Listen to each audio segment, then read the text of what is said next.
Estamos aquí reunidos, hermanos, para celebrar el sagrado sacrificio.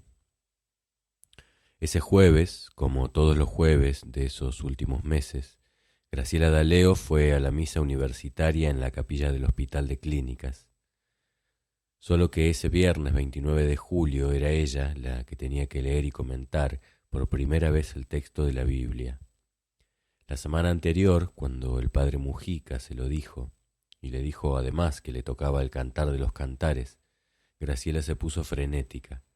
Tendría que hablar delante de todos, esos amigos que admiraba, tanto más preparados, más acostumbrados a situaciones públicas. Graciela se había pasado un par de días escribiendo lo que iba a decir y además esa mañana se había maquillado con cuidado especial. En los bancos, como todos los jueves, estaban el flaco Jorge, Mario Firmenich, Carlos Ramos, Fernando Abal Medina, los que dirigían los grupos de la Juventud Estudiantil Católica. Graciela empezó casi temblando. Como la esposa busca al esposo, así explicaba Graciela, la Iglesia tiene que buscar a Jesucristo y solo puede encontrarlo en la solidaridad con los humildes, con los que sufren, con los que no tienen pan.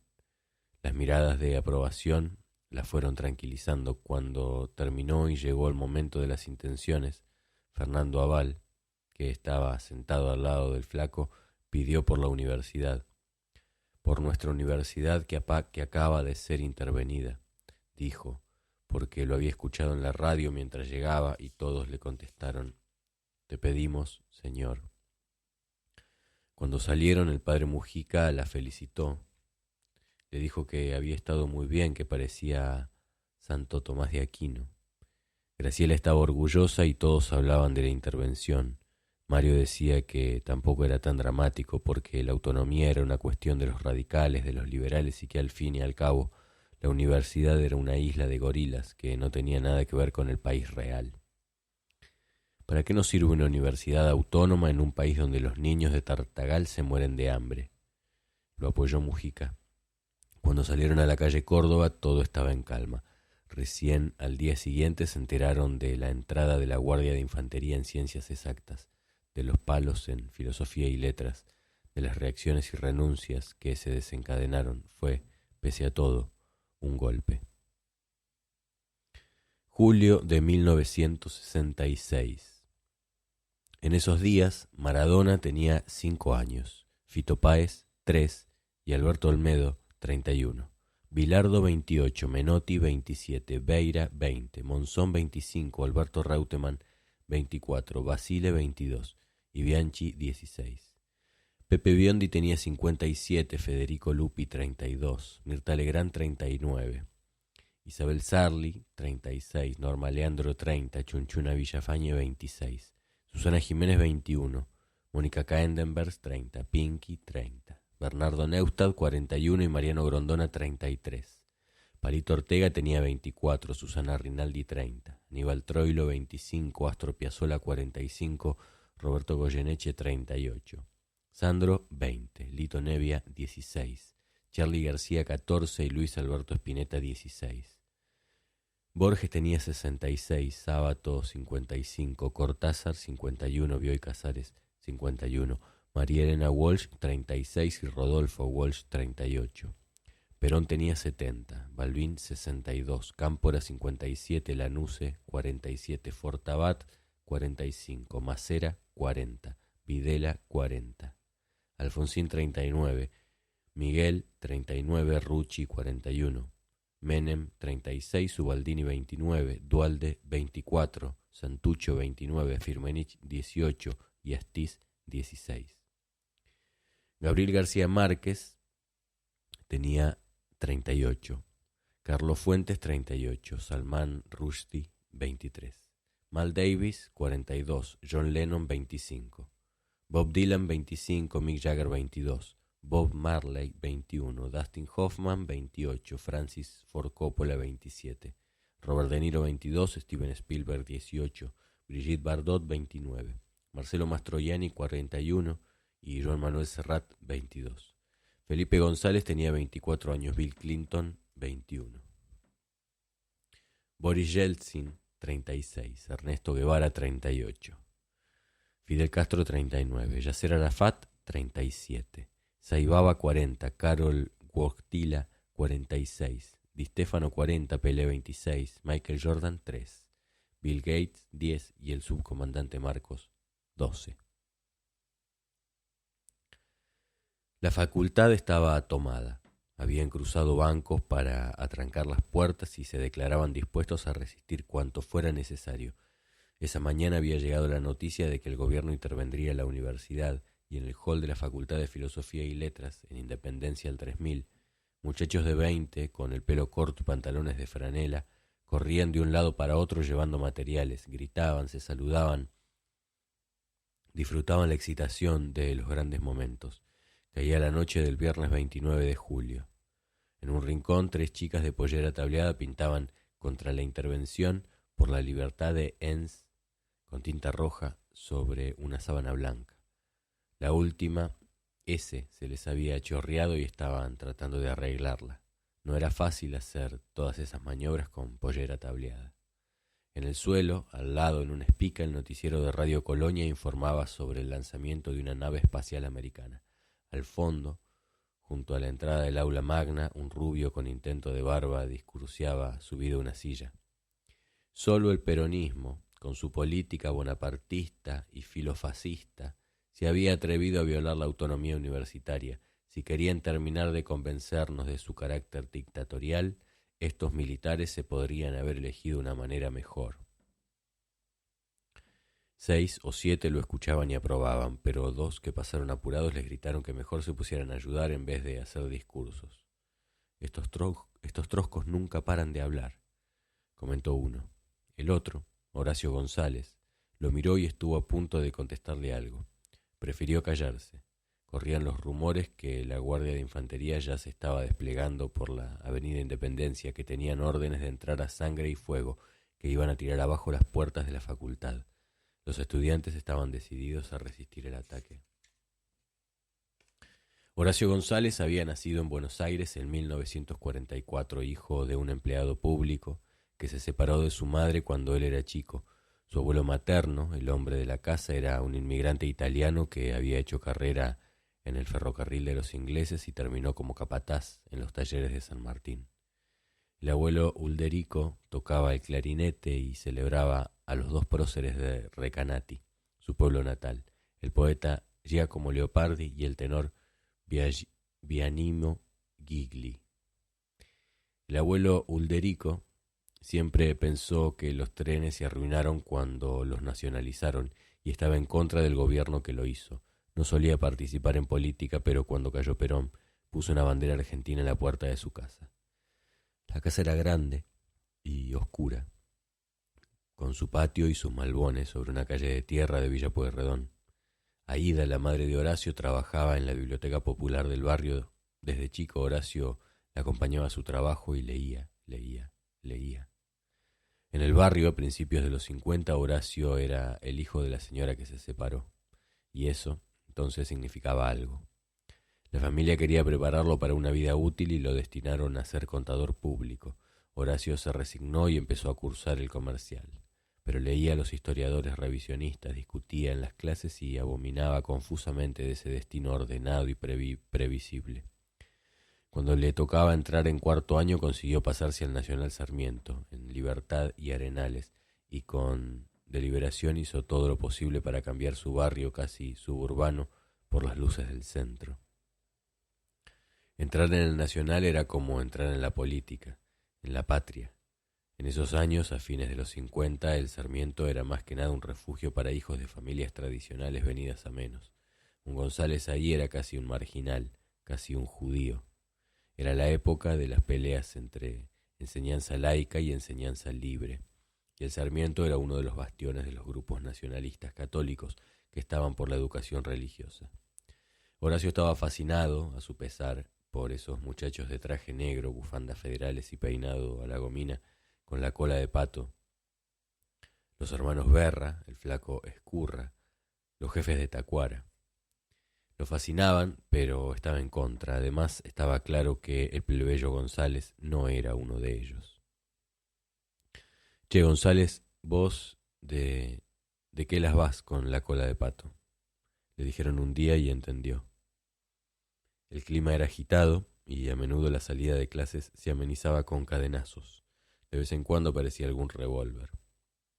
Los alumnos nacionalistas les pegaban a los alumnos judíos y a veces llegaban al rescate desde el Nacional Moreno los muchachos de FACON, la Federación Argentina contra las Organizaciones Nazis, y se armaban trifulcas importantes.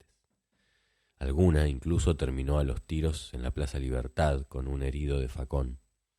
Horacio a todo esto se había metido en un grupo del centro de estudiantes, alentado por varios profesores, que trataba de mantenerse equidistante y condenaba todo tipo de violencia.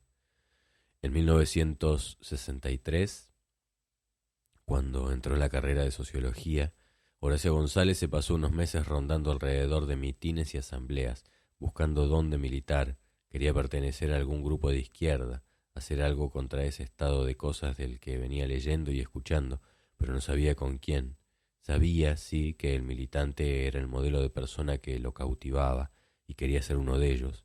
No estaba seguro de poder.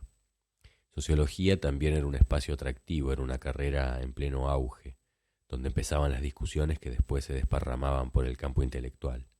En esos días empezó en la facultad una huelga en una materia, metodología, a la que se acusaba de empirista, de utilizar los saberes sociológicos para cuantificar la sociedad y operar sobre ella a favor del sistema. La huelga estaba encabezada por Heriberto Muraro, Daniel Hoppen, Marcos Schlatter. La discusión contra los empiristas era encarnizada. En una asamblea en el patio de Sociología, en la calle de Viamonte, Schlatter lanzó un desafío perentorio. Y estoy dispuesto a regalarle toda mi biblioteca de Lenin al que me demuestre que se puede comprobar algo por el método empírico. La discusión y la pelea pasaban por un enfrentamiento de métodos y teorías. Los estudiantes enarbolaban un libro de Wright Miles, La imaginación sociológica, y un manual de Lenin sobre el empiriocriticismo, contra los manuales americanos al uso. La huelga consistía en no presentarse al examen de metodología, pero poco a poco fue perdiendo fuerza. Horacio se empeñaba en no dar el final, aunque veía que algunos de los dirigentes de la huelga empezaron a rendirlo. Era extraño, pero Horacio respetaba a esos dirigentes y supuso que si lo hacían era porque habían entendido algo que él todavía no. Unos meses después, Schlatter moriría como miembro del ejército guerrillero del pueblo, un foco rápidamente abortado organizado en Salta por Ricardo Massetti, un periodista argentino que había vivido en Cuba, donde fundó la agencia Prensa Latina. En la facultad fue un golpe fuerte. Hasta entonces todos habían hablado, pero nadie había pasado la acción de esa manera tan tajante. En esos días Horacio se contactó con un grupo más o menos trotskista que se llamaba MIRA, Movimiento de Izquierda Revolucionaria Argentina. No era exactamente que lo hubiese elegido, fueron más bien los que quedaron más a mano, y había que hacer algo. El MIRA estaba dirigido por uno que se hacía llamar Horacio Casco Achával. Era un poco mayor que la mayoría de sus compañeros y había leído su Lenin de cabo a rabo. Casco tenía una frase del ruso para cada ocasión, las aplicaba como parábolas cristianas y deslumbraba a su auditorio. También tenía contactos con algunos militantes sindicales, entre ellos un tal José Pedraza, un obrero de izquierda del gremio ferroviario, del que siempre se hablaba con el mayor respeto. Era bueno, era como una garantía de importancia para un grupito de la izquierda tener un obrero entre sus próximos. Alguna vez, el MIRA, para apoyar el trabajo sindical de Pedraza, pintó con sus consignas los grandes paredones junto a las vías de entrada a la estación Retiro. Después, durante semanas, Horacio pasaba en tren frente a esos paredones cuando venía del barrio del centro y los miraba con orgullo. En esos días Horacio tenía 20 años y empezó a leer a Lenin con denuedo. El MIRA era más bien ecléctico. También estudiaban con entusiasmo a Mao Zedong y leían Pekín Informa siempre que podían. Horacio se había suscrito a esa revista china que llegaba sin escalas desde el Asia hasta su casa de Villa Pueyrredón. Su abuelo Ulderico, que la recibía del cartero, estaba impresionado. El MIRA además empezaba a discutir la cuestión peronista, cómo se podía hacer la revolución obrera y socialista en un país donde los obreros estaban mayoritariamente con el general. Uno de esos días, el TAU, la tendencia antiimperialista universitaria, que era el grupo del MIRA en la universidad, organizaba una charla sobre Hegel y Marx a cargo de un filósofo, Norberto Wilmer. Corría 1964 y recrudecía el plan de lucha de la CGT contra el gobierno radical y la proscripción del peronismo, con gente manifestándose en las calles. Pero la charla seguía en pie. Daniel Hoppen lo agarró a Horacio en la vereda de Viamonte. La facultad todavía no se había mudado a Independencia. Che, decile a Wilner a ver si puede suspender ese curso sobre Hegel, porque hay huelga de la CGT. No hubo caso. En el aula magna había 30 personas escuchando hablar de la filosofía alemana, y en el centro los obreros se peleaban con la policía. Horacio se quedó en el aula, pero estaba incómodo. El curso era realmente interesante, pero le parecía que la historia se estaba haciendo en otro lado. Poco después la policía valió una manifestación en San Martín y mató a 3 obreros, Musi, Méndez y Retamar. 2 eran comunistas y 1 peronista. Cuando la noticia llegó a la facultad, el centro de estudiantes decidió levantar las clases y salir en manifestación como muestra de solidaridad con los caídos. Horacio y otros 2 compañeros empezaron a recorrer las aulas para avisar a los alumnos. Cuando ya estaba casi todos en la calle, se encontraron con un aula donde seguía la clase. Era una sala chica, donde 10 o 15 mujeres de mediana edad escuchaban una clase sobre sagas islandesas a cargo del profesor Jorge Luis Borges. A Borges nadie le hacía caso, era un lugar común hacerle burla cuando bajaba, tanteando las escaleras de la facultad. Para los estudiantes de izquierda, Borges era una especie de aparato que en medio de la transformación que enfrentaba el país seguía hablando de guerreros míticos y versos en dialectos celtas. A sus clases solo iban señoras bien vestidas y los militantes estaban convencidos de que era un rezago de un pasado ridículo que estaba por desaparecer. A lo sumo, a veces, alguien le ayudaba a cruzar la calle cuando se paraba, golpeando su bastón contra el suelo en la esquina de Viamonte y San Martín. La puerta del aula hizo un ruido siniestro cuando la abrieron. Horacio y sus amigos y Borges, sentado en su escritorio, dirigió sus ojos ciegos hacia el estrépito. Borges se levantó con una firmeza extraña y caminó hasta la puerta. Uno de los militantes dijo en voz muy alta que había que suspender la clase. Venimos a levantar esta clase porque han muerto los obreros Musi, Méndez y Retamar. Y el profesor Jorge Luis Borges le temblaron los labios. No pudo balbucear nada, pero los 3 creyeron que quería pegarles. Tenía un gesto de furia inverosímil. Hubo un segundo de tensión muy quieta. Después los 3 militantes bajaron la cabeza y se fueron, sin cerrar la puerta. A mediados de 1966, Horacio González ya formaba parte de un grupo que resultó de la alianza del TAU con el LIM, Línea de Izquierda Mayoritaria, donde estaban Roberto Grabois y Daniel Hoppen. La sopa de siglas no siempre era fácil de entender. Al mismo tiempo, el LIM-TAU pasó a llamarse FAU, Frente Antiimperialista Universitario, y el grupo de izquierda no PC de más peso de esos días. En esos días de junio los grupos estaban muy activos. La universidad fue una de las escasas instituciones que se opuso desde el principio al golpe. Ya a la noche del 28 de junio el rector, Hilario Fernández Long, llamó a los docentes, alumnos y exalumnos a defender a las autoridades que habían elegido y a mantener vivo el espíritu que haga posible el restablecimiento de la democracia. El golpe parecía una amenaza, pero Horacio sentía extrañado cierto alivio. Algo estaba por cambiar y mucho. Varios estudiantes discutían la cuestión cuando Horacio lo dijo, con ese estilo un poco marginal que muchas veces le ocurría. Y bueno, ahora pasaremos todos a otra cosa. Quién sabe si este golpe militar no nos hace a todos diferentes. Eso es así siempre, pero... Y otro enseguida asintió con un raro entusiasmo. Claro, el compañero tiene razón, yo me imagino que la situación se va a hacer mucho más dinámica. Las facultades quedaron en tensión, esperando la reacción del gobierno militar. Era evidente que iban a hacer algo. pero nadie previó la violencia con que actuaron.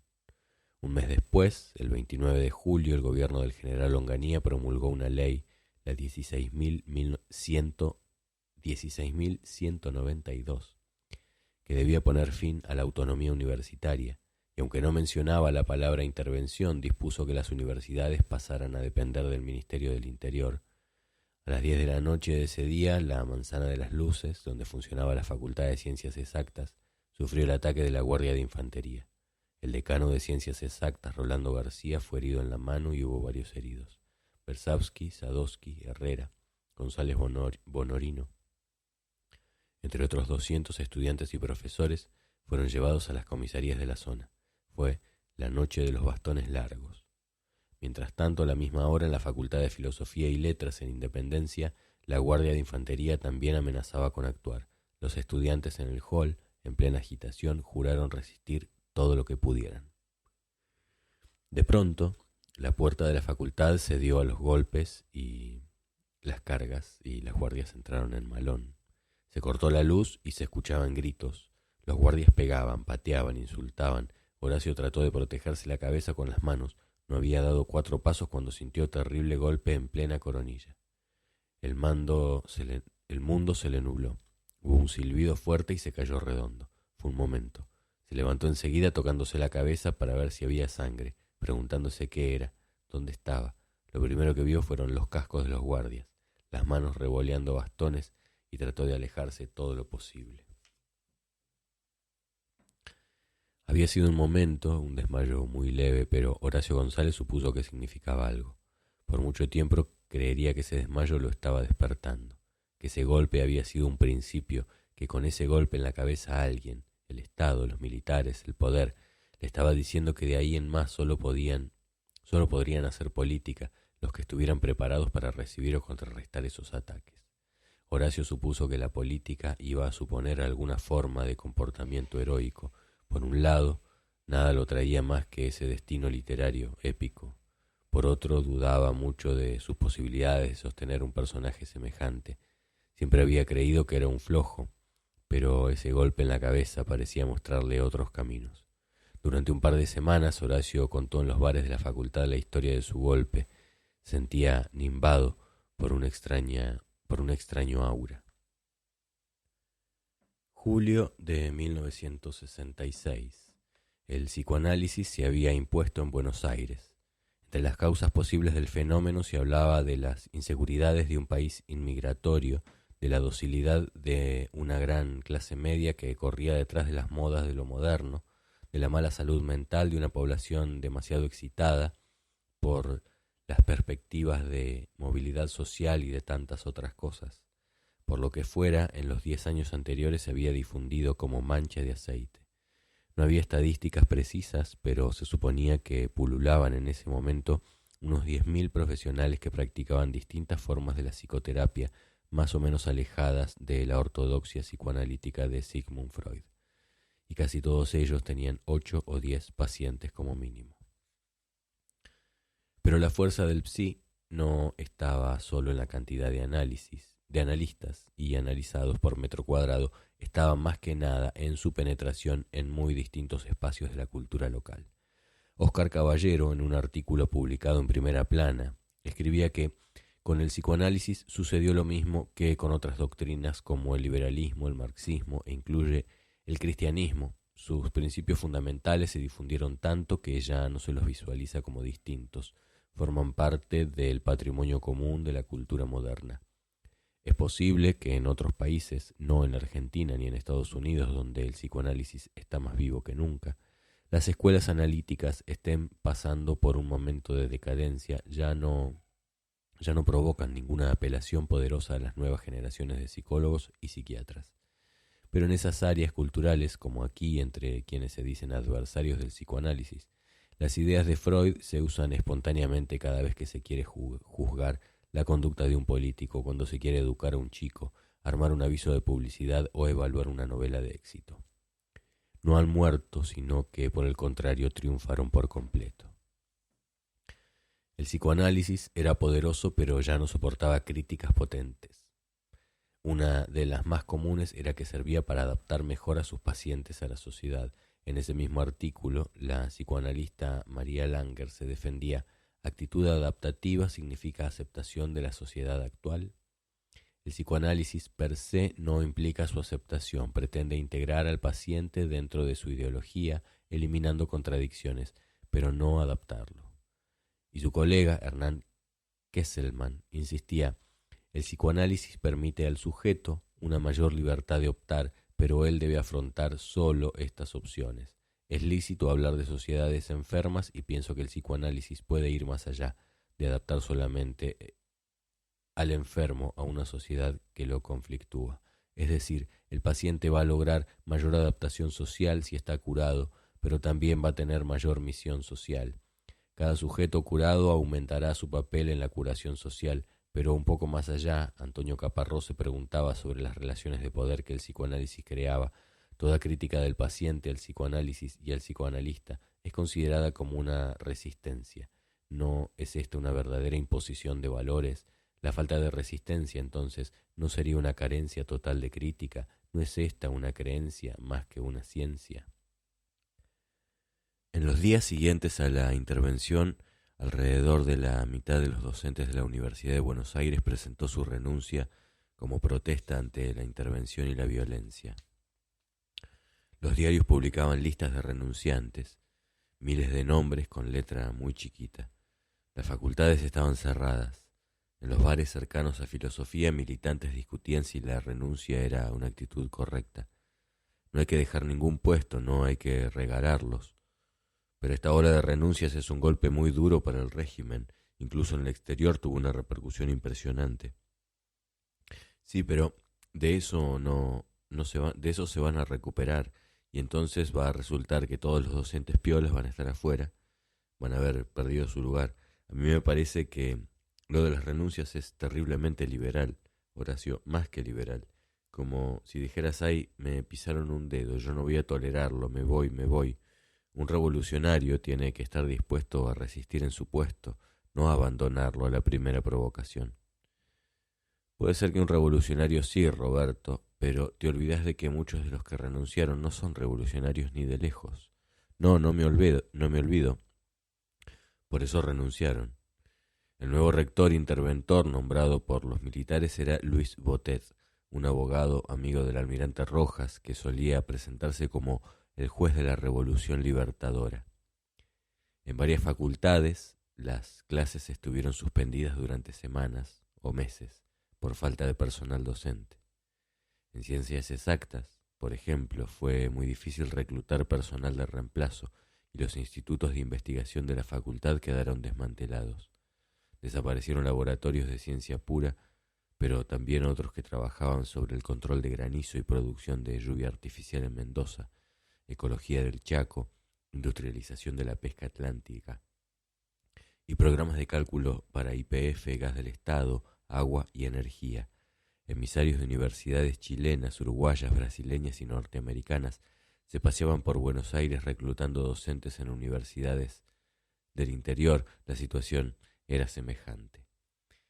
En esos días, el rector Botet declaró que profesores sumamente destacados han renunciado y no han aceptado el actual régimen de la universidad. Lógicamente serán reemplazados y trataremos de que sea en las mejores condiciones posibles. Si ese reemplazo significa algún atraso en alguna investigación, no será culpa mía. Si en alguna investigación no hay más que un hombre que la esté haciendo y ese hombre se va, bueno, la investigación cesará. No por eso se va a detener la marcha de la universidad. Hay un principio que quiere que quede bien claro y que está por encima de 1, 2 o 100 profesores, es el principio de autoridad. Considero elemental su restablecimiento en todos los órdenes del país para que siga su marcha hacia adelante y no siga detenido, estancado. Con la intervención y la represión en la universidad, Onganía empezó a malquistarse con sectores medios que en principio lo habían apoyado. Su gobierno había ejercido una violencia que todos consideraban excesiva contra los hijos de ese sector. La presencia policial en las facultades se hizo permanente. Las autoridades la justificaban. En esta facultad entran 12.000 personas por día y forman grupos que podrían ser peligrosos para la seguridad de la población. Por eso encargué a la Policía Federal la confección de un plan de seguridad. Yo no creo que esto sea una restricción a la libertad de pensamiento, sino una cuestión de orden simplemente, dijo en un reportaje el decano de Ciencias Económicas, Federico Friedrich, que poco después sería ministro. Un par de años más tarde, Mariano Grondona escribiría que con la intervención el gobierno aseguró la disciplina y el orden del trabajo universitario.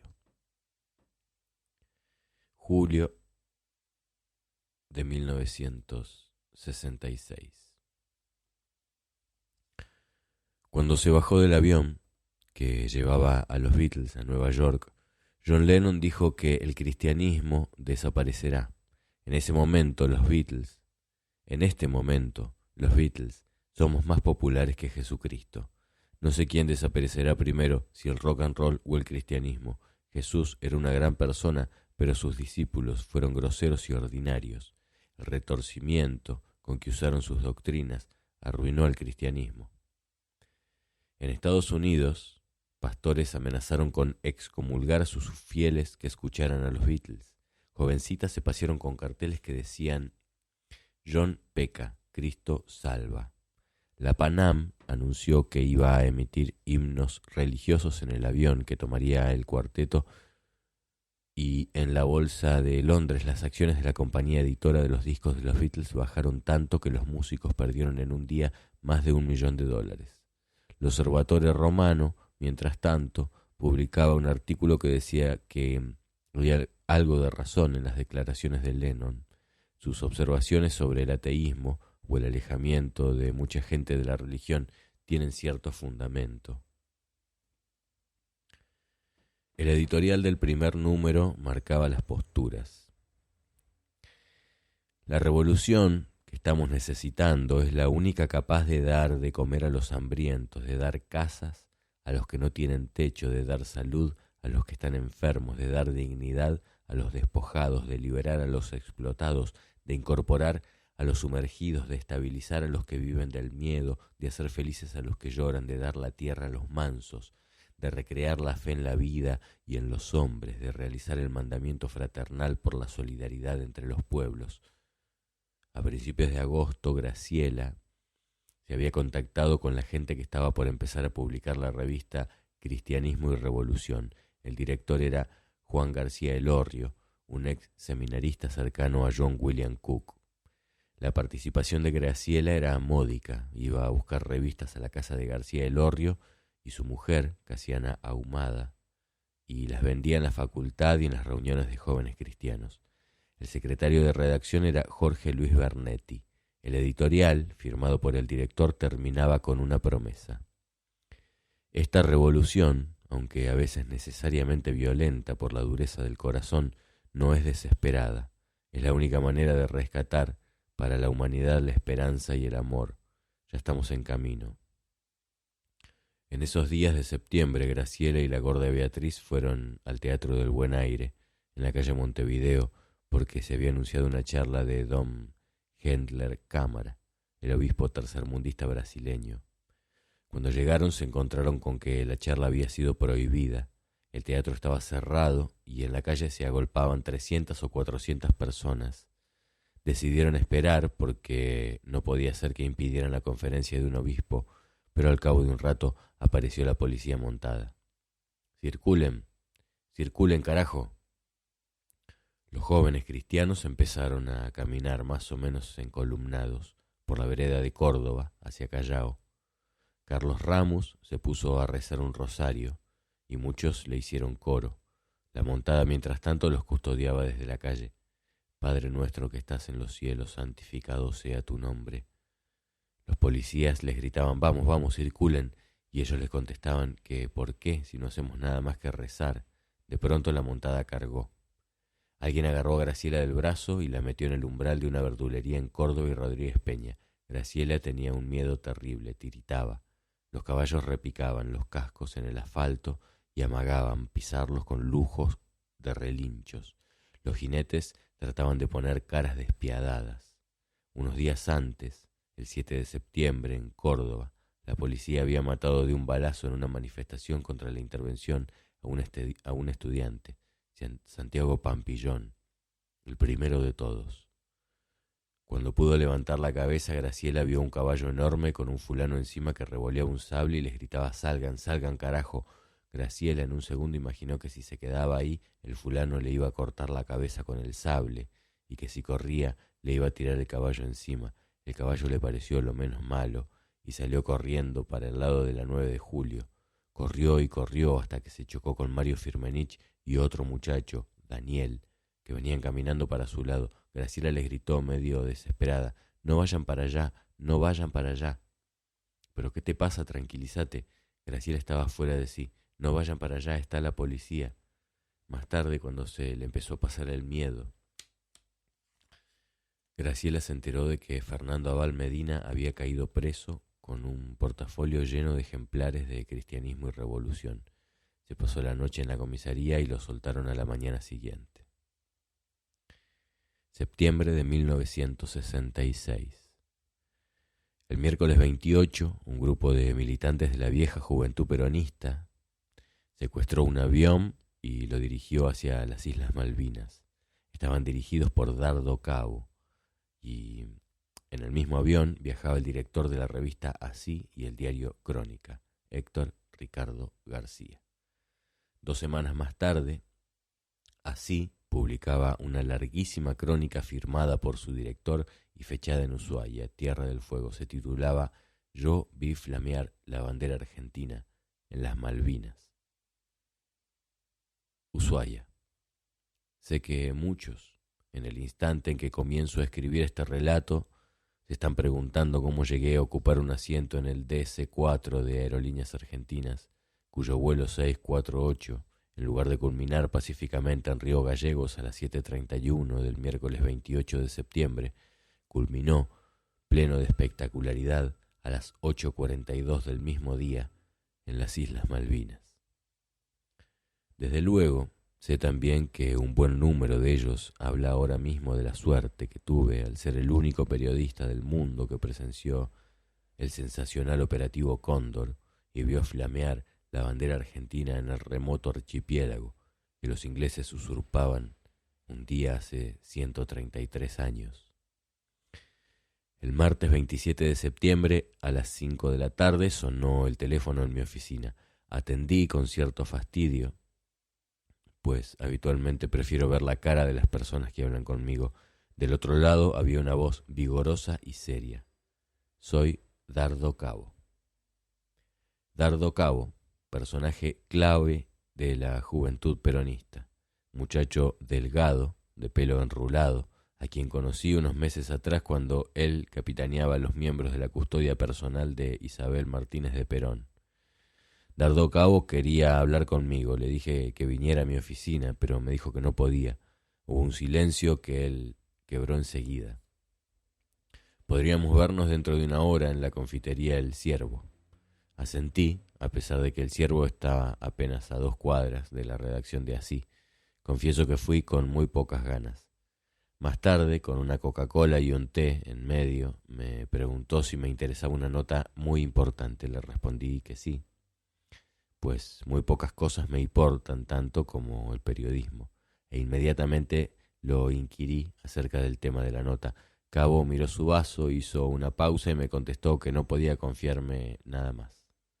Fastidiado con la sensación de haber perdido lamentablemente un poco de mi tiempo, le dije que no contara conmigo porque tenía planeado un viaje a Manila para comentar el combate que por el último mundial disputaban el argentino Vicente Dorado y el filipino Flash Elorde.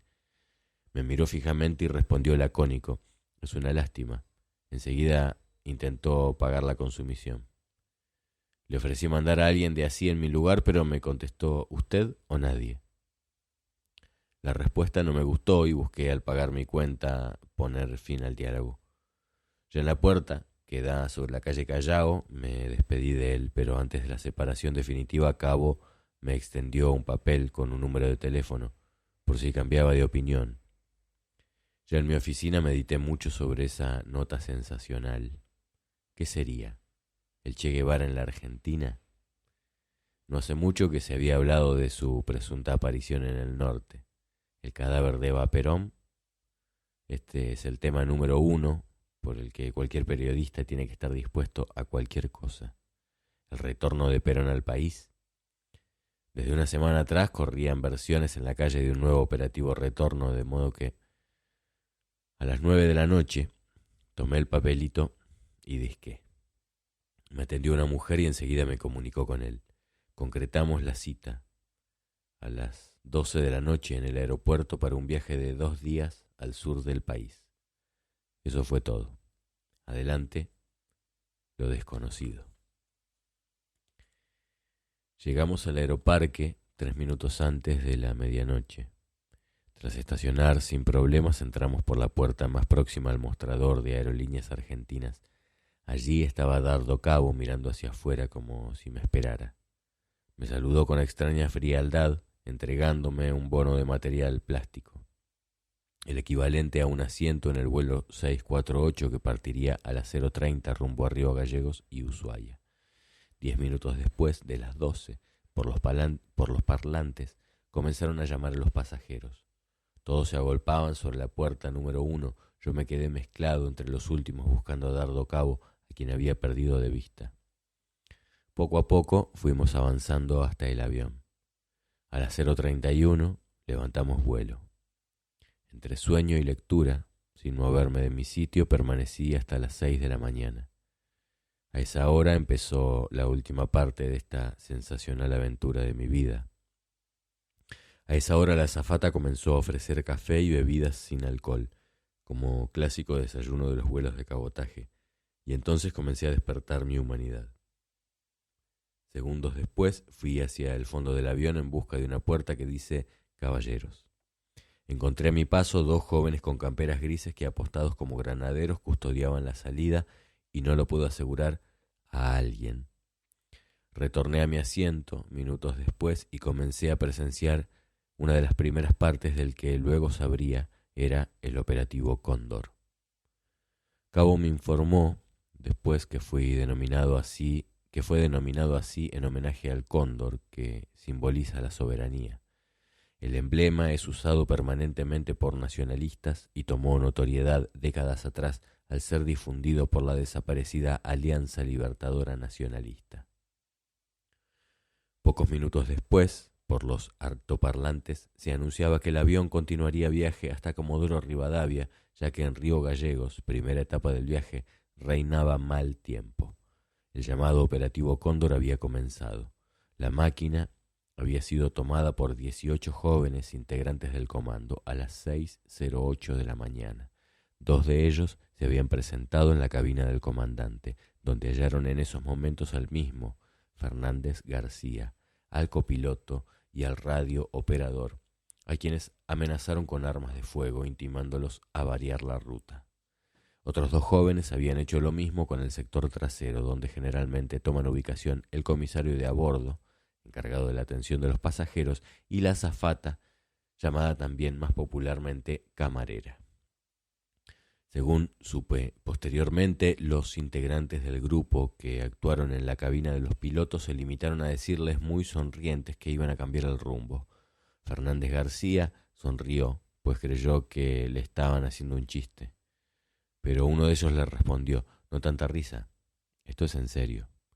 Y esgrimiendo un arma de fuego insistió en que debían cambiar el rumbo y marchar hacia las Islas Malvinas. Según revelan ahora, el piloto y el copiloto adujeron no conocer el rumbo a tomar, ya que el mismo no figura en las cartas de aerolíneas. Cabo, que actuaba en la cabina junto a un compañero, le informó que era el 105. Fernández García modificó entonces la ruta. El operativo Cóndor nació a principios de año cuando la señorita María Cristina Berrier, colaboradora de una revista de Buenos Aires, le hizo un reportaje al joven Rubén Dardo Cabo, 25 años, activo dirigente nacionalista. Entre ellos nació un romance que esperan concretar en la cárcel dentro de poco. Ella, que también es autora teatral, le propuso en sus casi diarios encuentros el aterrizaje en las Malvinas. Cabo, hombre de acción, sufrió 8 procesos, de los cuales tiene una condena, acepta y deja para otra oportunidad las frases de los enamorados, para ocuparse de lleno del que luego sería sensacional operativo, con trascendencia internacional. Allí comienza el estudio del terreno y cómo se efectuará la acción. Un mes antes, Cabo, jefe de la acción, reúne a 16 jóvenes, cuyas edades oscilan entre los 18 y 31 años, y comienza a prepararlos para el operativo. Primero explicando que van a hacer luego, porque más tarde, cómo. Y finalmente, lo más difícil, a lo que se exponen. La cárcel es el tema número 1, pues el instructor sabe que ese puede ser el final. Y no se había equivocado, pero lo real es que todos estaban dispuestos a terminar en ella, sin rencores y sin temores. Pese a su juventud promedio, el mayor tiene 31 años, no temen pasar varios años entre rejas, pues creen que su causa es más que justa y que han colaborado en algo netamente argentinista. El avión sobrevuela en 3 oportunidades la zona, especialmente el centro, buscando la pista hípica. El tiempo no es muy bueno y el piloto ubica la máquina lo más cerca posible de los techos. Junto a él, observando el descenso, están firmes 2 de los jefes del operativo, sin bajar sus armas, pese a que la tripulación ya no puede ofrecer resistencia. El deseo era aterrizar al revés de cómo se hizo, para ubicar el aparato junto a la casa del gobernador inglés y poder así tomarlo como rehén. Pero las condiciones climáticas, especialmente el viento, lo impiden y el DC-4 se ubica en sentido contrario. El aterrizaje es casi perfecto, pese al lugar y la precaria forma en que se hace. Después del aterrizaje, los 18 jóvenes se atrincheraron como primera medida bajo el avión, tratando de alejar a los muchos curiosos que habían dejado sus ocupaciones y sus hogares para observar su extraña presencia en estas tierras. Allí los únicos aviones conocidos son 2 hidros de color rojo que pertenecen al Reino Unido y que cubren regularmente los vuelos entre una y otra isla.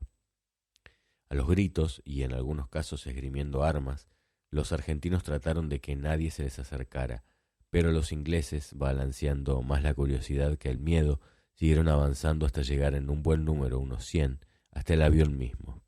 Ese mismo avión que en sus 3 pasadas previas al aterrizaje los había atraído y despertado. Allí se produjo el primer encuentro entre residentes y visitantes. Unos recibieron panfletos escritos en inglés de manos argentinas que les explicaban los motivos del extraño viaje, y otros quedaron como rehenes.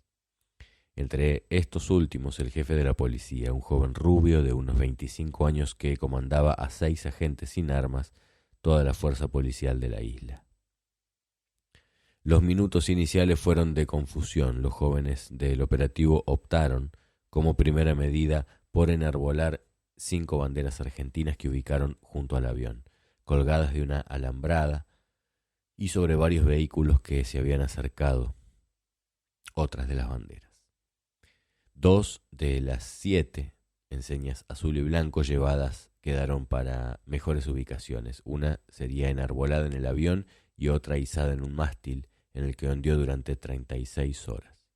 Inmediatamente después bautizaron a la ciudad Puerto Stanley con el nombre de Puerto Rivero, en homenaje a la gesta histórica del gaucho Rivero.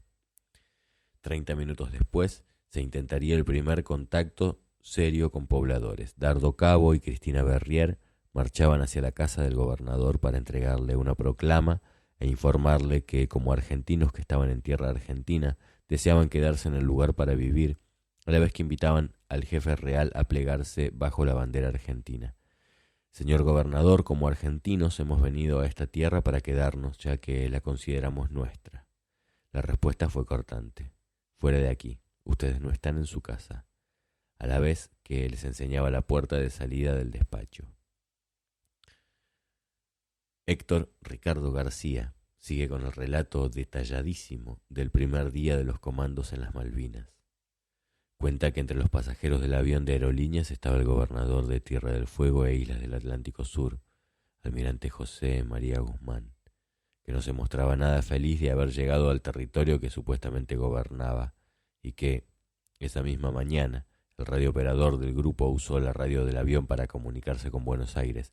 Misión cumplida. Hemos aterrizado en las Malvinas, tenemos rehenes. No abandonaremos el lugar hasta que el gobernador inglés acepte que estamos en nuestro suelo. Más tarde, el cura católico local, Rodolfo Roel, ofreció su ayuda y 24 de los 29 pasajeros fueron trasladados a la iglesia. Después volvió a los alrededores del avión y ofició una misa para los comandos.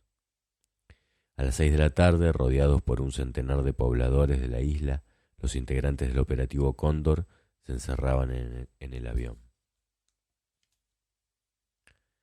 A las 4:30 del jueves 29, el comisario de a bordo, Dardo Ferrari, llevó un mensaje del gobernador inglés. Están totalmente cercados. Si intentan salir del avión, los soldados y policías tienen orden de tirar. No respondemos por vuestras vidas. Es mejor que se rindan. El comando se negó. El relato de García continúa ya el día siguiente con la entrega del comando. A las 17 hora local, todos los componentes, con el sacerdote y el comandante, formaron junto a la bandera argentina que estaba flameando desde el día anterior y procedieron a arriarla. Luego, con ella en brazos, entonaron el himno nacional argentino de viva voz, mientras atónitos, custodios ingleses, sin moverse de sus puestos, pero siempre con armas listas, seguían con atención la emocionante ceremonia. Media hora más tarde, el comandante Fernández García recibía sobre su avión todas las armas y entregaba a los argentinos las mantas y almohadas de la aeronave para estar mejor. A las 18, en varios jeeps, y luego que las fuerzas locales palparon de armas a uno por uno, marcharon a la iglesia y allí fueron alojados, en el mismo local anexo donde horas antes pasajeros y tripulantes del vuelo 648 habían escuchado las palabras y ofrecimientos del gobernador inglés. Allí iban a permanecer hasta el sábado a las 14 horas. Durante la mañana del jueves, el único comentario giraba sobre el futuro de todos en la isla. ¿Qué harán con ellos? ¿Quedarían allí? ¿Irían a la Argentina? ¿Serían llevados a Inglaterra? Las horas avanzaban y nada se sabía en concreto sobre la suerte de los integrantes del operativo. Nadie podía precisar dónde serían juzgados, en Argentina o en Inglaterra. Tampoco nada se sabía sobre el retorno a nuestro continente de pasajeros y tripulantes del avión.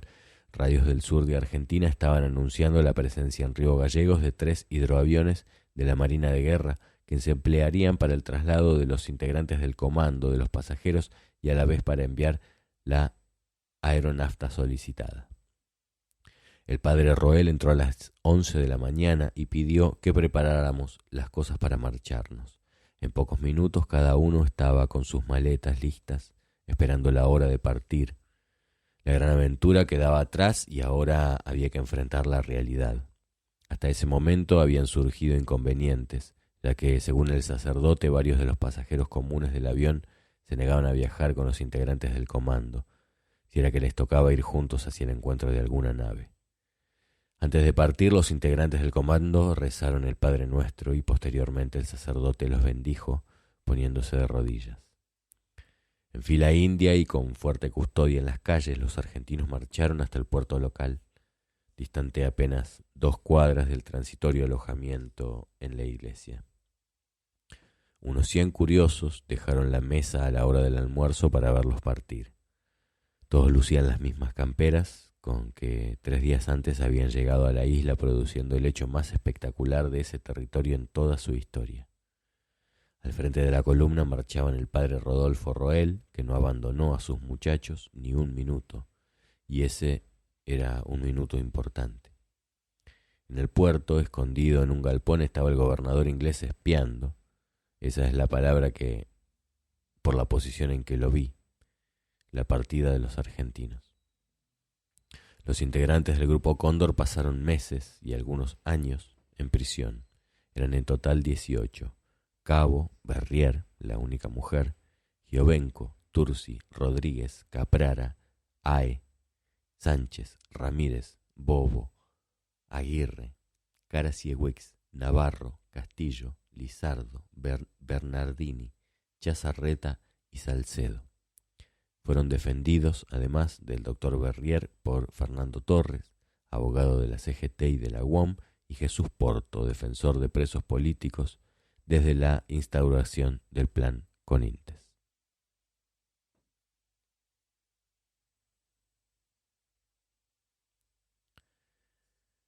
Señorita, ¿usted me necesita para algo? Doctora Sanz. ¿Cómo? Que soy la doctora Sanz, soy la abogada de la UOM de San Rafael. Sí, quiero hablar con usted, hace días que lo estoy buscando. Bueno, discúlpeme un segundito nomás, ya la hago pasar. Augusto Timoteo Bandor volvió a meterse en su despacho de secretario general de la Unión Obrera Metalúrgica.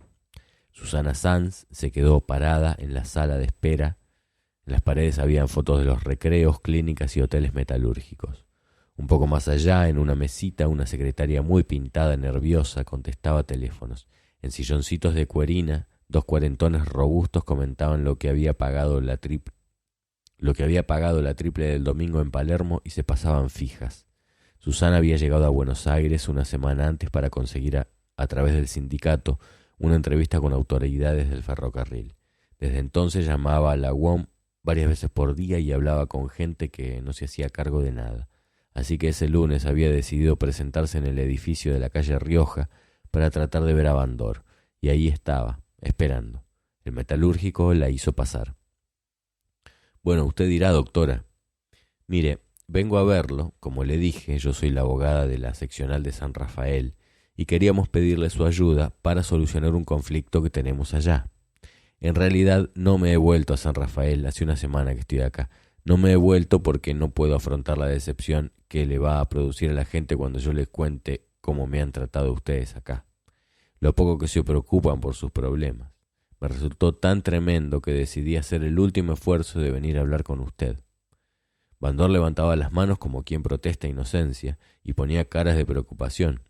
Tenía 44 años, la boca fina y tensa, los ojos claros, una mueca de energía desdeñosa. Susana tenía 27, una sonrisa muy medida, un trajecito de pollera medio corta y la mirada dura en los ojos oscuros. Pero por favor, doctora, dígame con quién habló, dígame qué es lo que necesita, qué pasa, no puede ser, de ninguna manera. Lo que pasa es que hemos andado muy atareados. Entonces Susana le contó que en la fábrica Barari de San Rafael, que hacía vagones para el ferrocarril, debían varias quincenas, que la empresa era importante para la UOM de San Rafael. El año anterior, Barari y su abogado, Navarro, habían apretado a sus empleados para que formaran un sindicato interno de la fábrica que les resultaría mucho más manejable.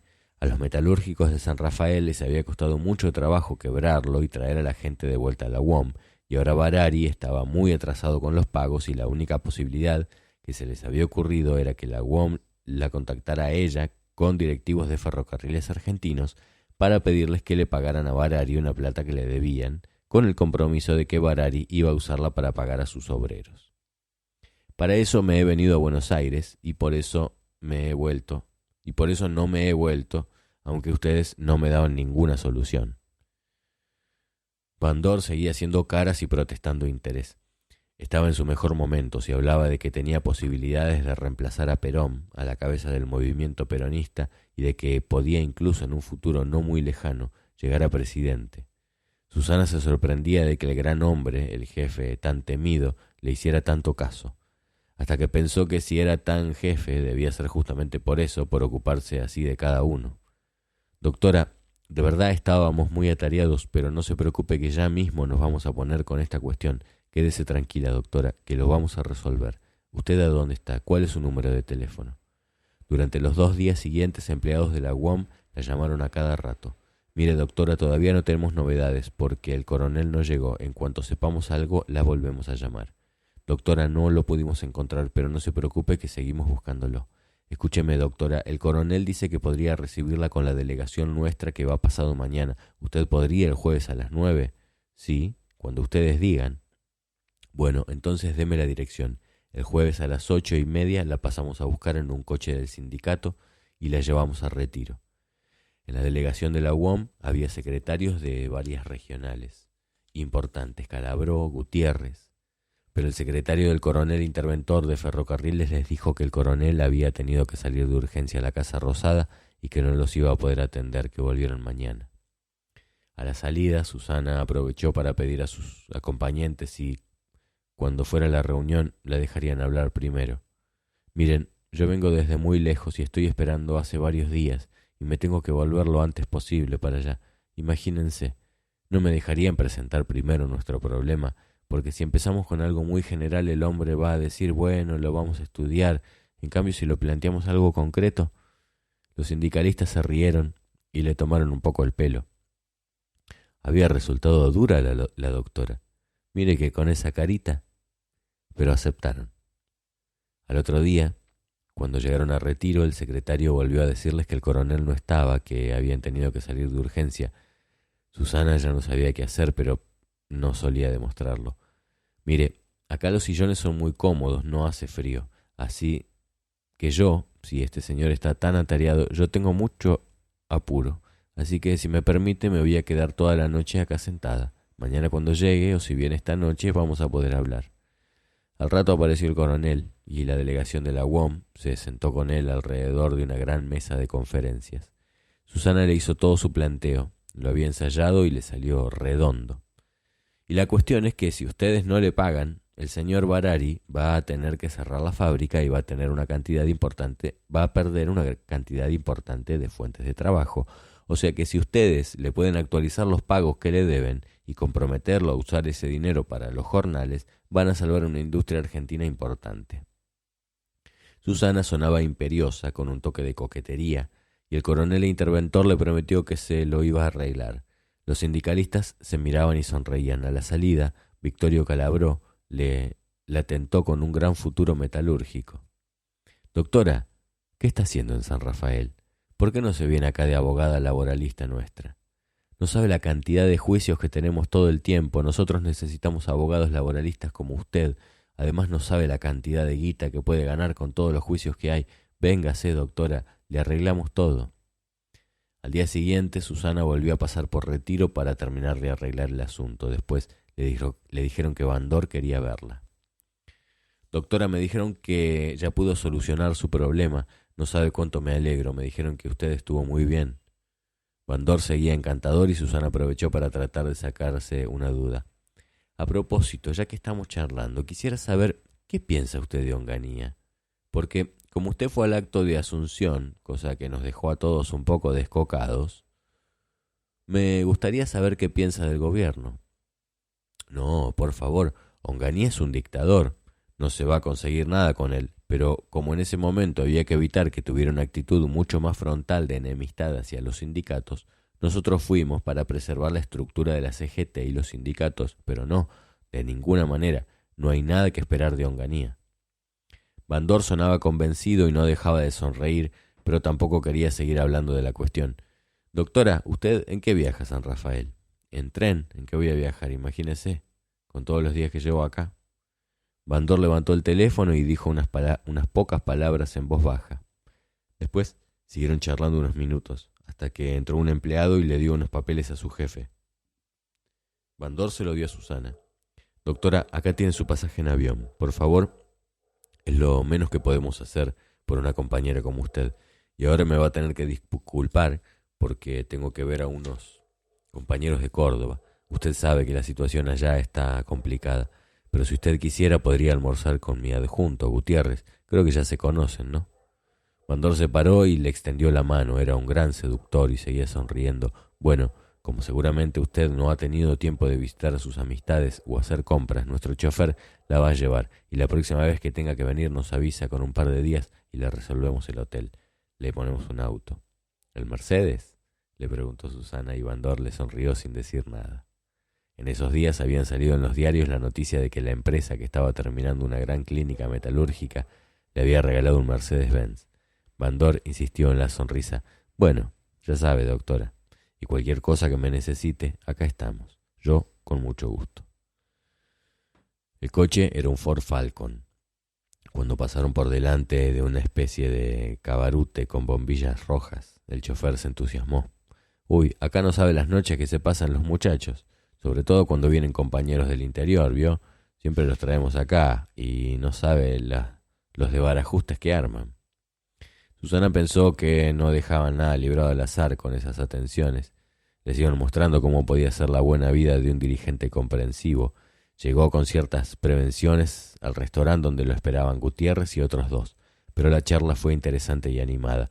El secretario adjunto de la UOM, el sucesor de Rosendo García, había estado en La Habana un poco antes, con su jefe, y le habló entusiasmado de la Revolución cubana y de cómo Bandor había llorado de emoción al ver algunos de sus logros. Lo que no entiendo es por qué el general no quiso ir. Parece que le ofrecieron que viviera ahí con todos los honores y los medios que necesita, pero él no quiso ir. La verdad que me parece que se equivocó el general.